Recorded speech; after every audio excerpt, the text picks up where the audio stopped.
Bonjour, mon nom est Marjolaine Despart, je suis coordonnatrice adjointe du réseau d'aide aux personnes seules et itinérantes de Montréal, le RAPSIM. Bien qu'on ne soit pas financé actuellement par le fédéral, l'ASPI a soutenu le RAPSIM à travers les années et nous a permis d'agir très concrètement. L'ASPI a financé notre travail pour la sauvegarde des maisons de chambre. On a fait un travail important de concertation du milieu, notamment en animant un comité qui s'est penché sur tous les enjeux entourant les maisons de chambre. Par un travail de concertation, on s'assure que les acteurs sont au même diapason, développent un discours et des actions en commun et connaissent les projets en cours de réalisation pour s'en inspirer.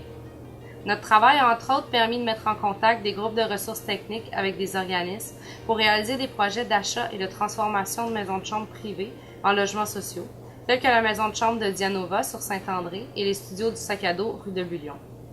Toujours au niveau du logement, le financement fédéral nous a permis de produire à 4 reprises un répertoire des ressources en hébergement communautaire et en logement social avec soutien communautaire.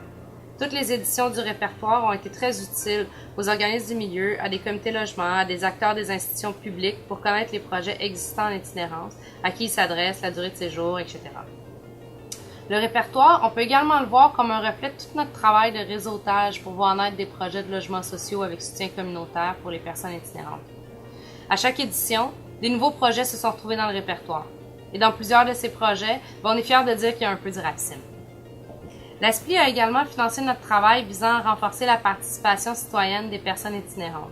On peut penser au droit de vote, à la participation dans la communauté, mais également à la participation dans les organismes, comme à des comités de résidents ou à des conseils d'administration.